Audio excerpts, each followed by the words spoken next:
Before Mega Blocks, there was Kre-O.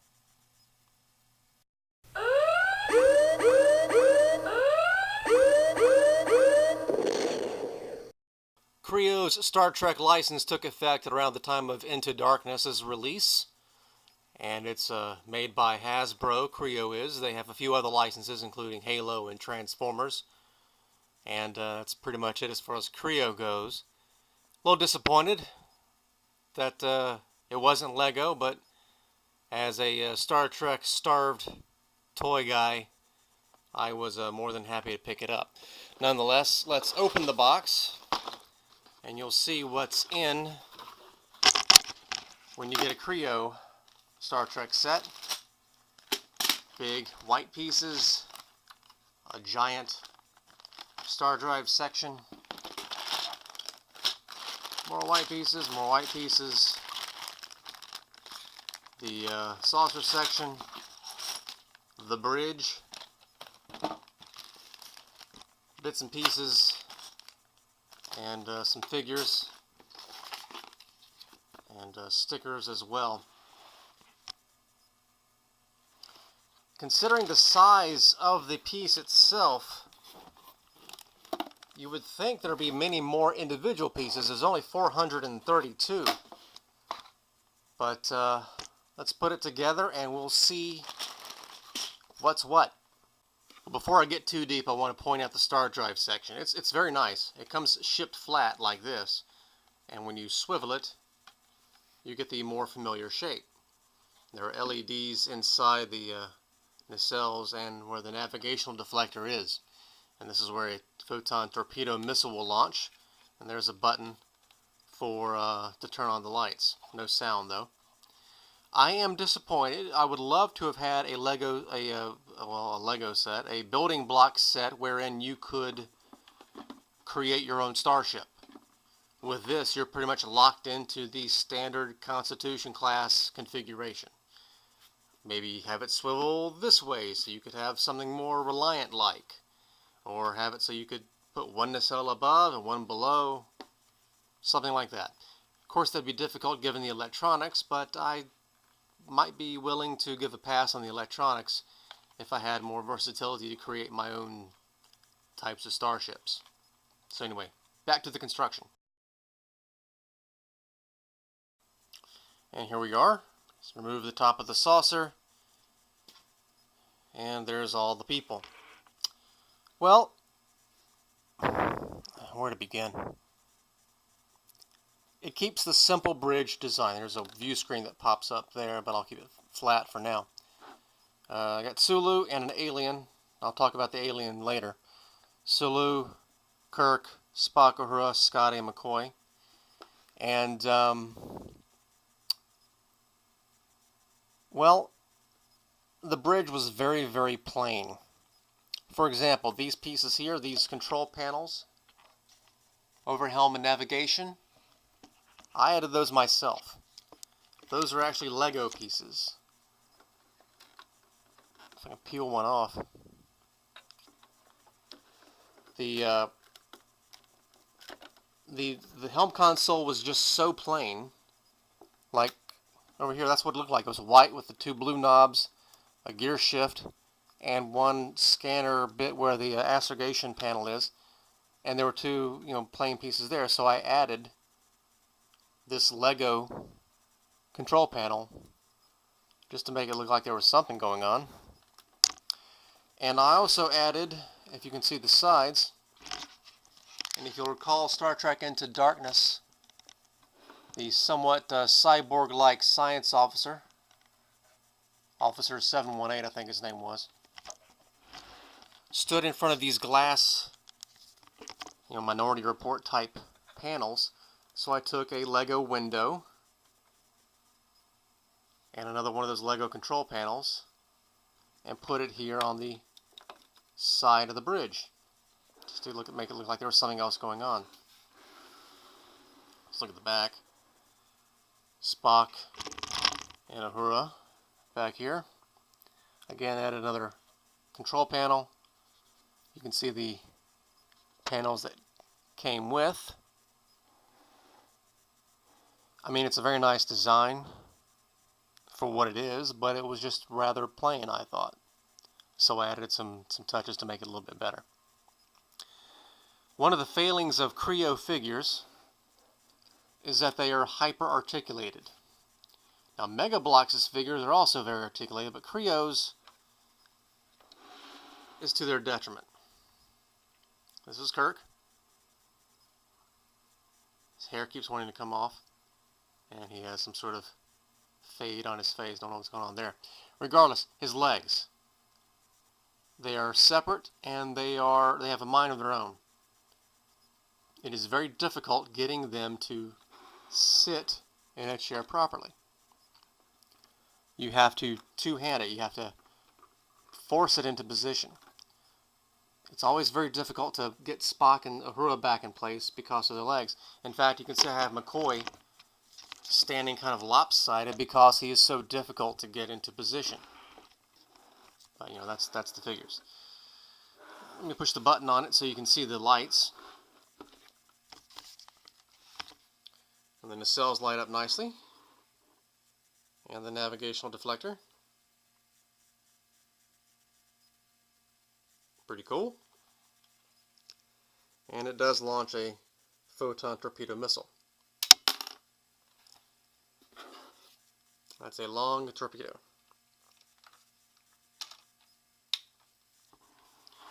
A cool touch I like, if you look inside the warp nacelles,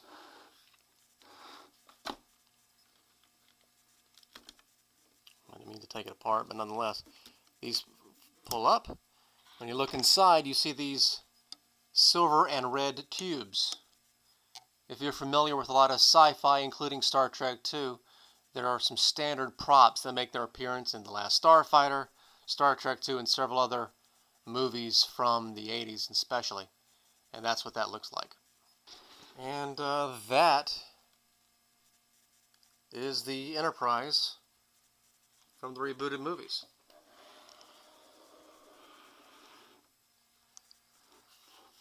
Looks pretty nice, but it's definitely a play with toy, not necessarily a collector's toy.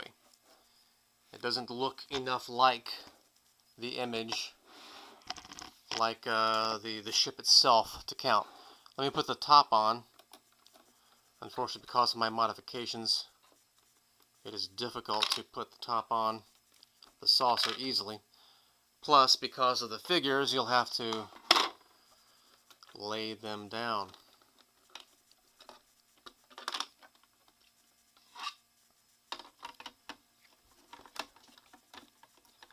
Alright, the saucer goes on like that, and it's still not fitting. Again, you would think they would have the saucer set so you could just put the top on and be done with it, but no, you gotta take everybody apart and have them laying flat so that they'll fit. Let's try again.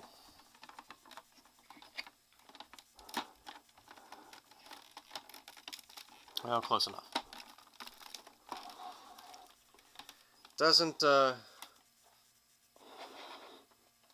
profile is very thick, and again, just sort of reinforces that this was meant to be played with and not necessarily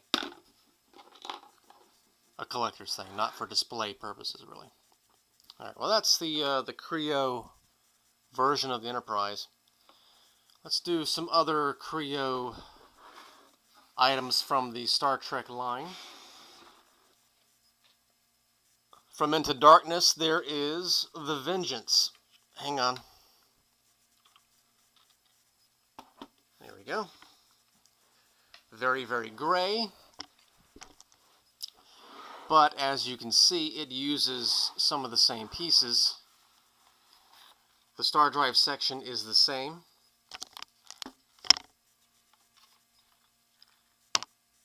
Same light up deflector and nacelles.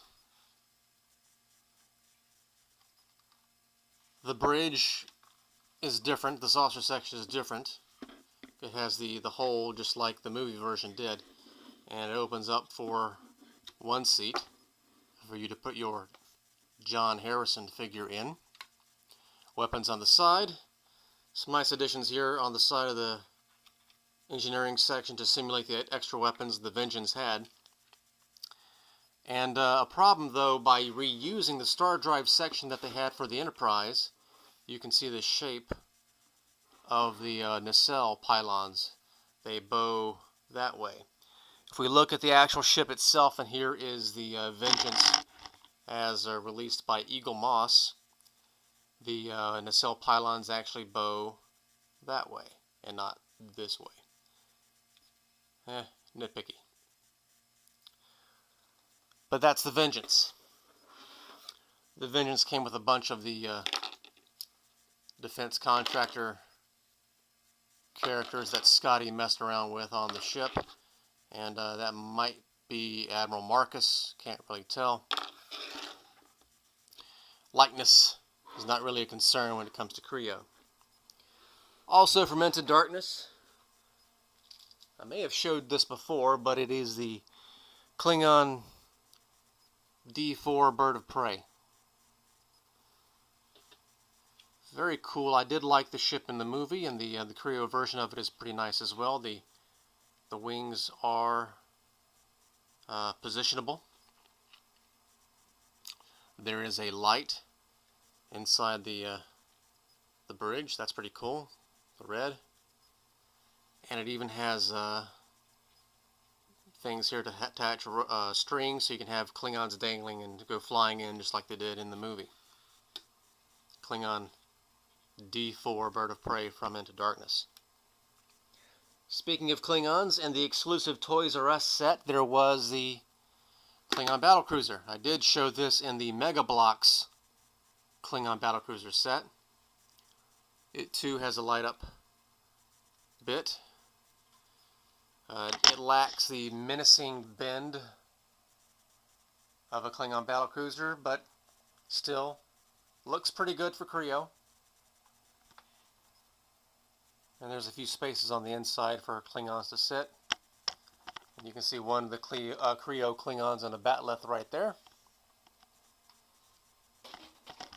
Oh, what else we got? There were some smaller sets, including a Shuttlecraft. Of course, from Into Darkness's pre-credits, the teaser scene, if you will. Spock's scene on Nibiru.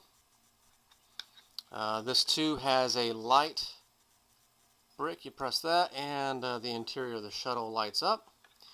And Spock can dangle from... well, that's not Spock. There's Spock. Apparently my son decided to put Spacesuit Kirk on the rope for the shuttle. And well, while I got Kirk out, let me show you. Spacesuit Kirk is cool, but he's supposed to light up.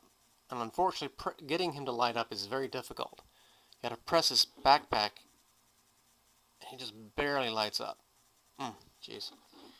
Anyway, Shuttlecraft, I like it. It's cool. It's nice. Comes with a bit of lava, and you put some bricks in there, and you catapult them out. Or you put Spock in there and catapult him too. That's the Shuttlecraft set. Let's get to the transporter room set.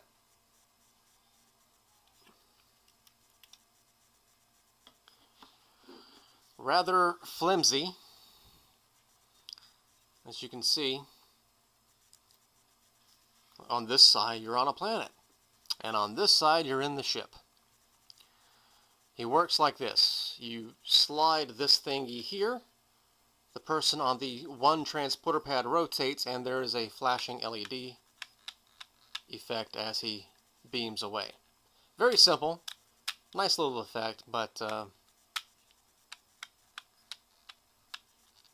has no resemblance to the movie at all. And again, I added a Lego control panel there, since there was nothing really in the kit itself. Even more flimsy than the transporter set was the aforementioned space jump. this is it. It includes, it's only missing one piece across the top, and it includes the doors that slide open. It came with Spacesuit Kirk and a very angry looking John Harrison. That's the thing, on all the packages it just says Kirk. It doesn't read Khan or John Harrison. Spoilers, I guess. It doesn't tell you who the bad guy is. But that's him. He came with the space jump set, and he was not in a suit, unlike the movie. There were some individual character packs. I got some Klingons. I think some of these guys were with the ship. I think the Klingon with the disruptor came with the single figure pack, almost like buying Lego minifigures. Keenser, Scotty's diminutive assistant, played by Deep Roy. It was one of the minifigures you could get. I mean, for Keenser, that's a pretty good likeness. For Kre-O, it's a very good likeness. Came with an alien. I think this alien was in the background of the bridge at some point. Honestly, I don't even think that's correct. I think it was a piece of concept art that never actually made it into the movie. What was in the movie was an officer from the Kelvin. This character has a name. I don't remember what it is. But you'll see this character at the beginning of the 2009 Star Trek film on the Kelvin, just before the Kelvin smashes into the Narada. So that was a minifigure as well. Speaking of 2009 Star Trek, Nero was one of the figures. Came with a robe, a bald minifigure head with some ears molded into the sides, tattoos printed on his front, and his scepter. Nero. And also a Gorn. There was a Star Trek video game based on the 09, or set after the 09 movie. I did not get it. I understand the Gorn played a part, and I'm not certain that they looked anything like this at all. The Gorn's legs are very flimsy. He's near impossible to get it to stand up, and the design of the tail going into part of its headpiece, like that, I mean, you know. But again, I was happy to get it. Happy to support it, but apparently I was the only one. Not done yet. There was mini ships, including the jellyfish, Spock's ship from the 09 movie that rotates. Came on a stand. I can't find the stand at the moment. There was also a Klingon ship. Very simple, stylized design. More reminiscent of the Prime universe, if you will, of Klingon battlecruisers. Squeeze the base, and it lights up. Like that.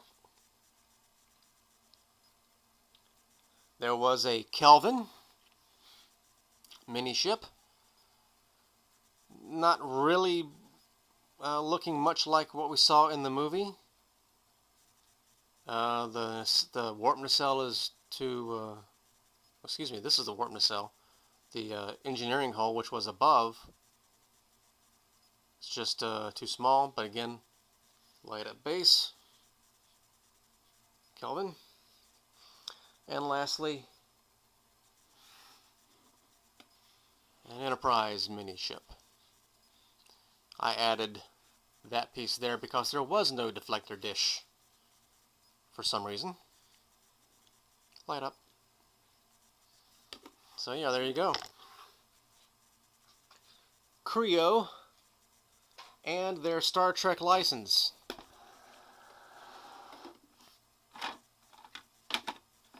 Mega Bloks has the license now, and it's probably for the best. Thanks for watching.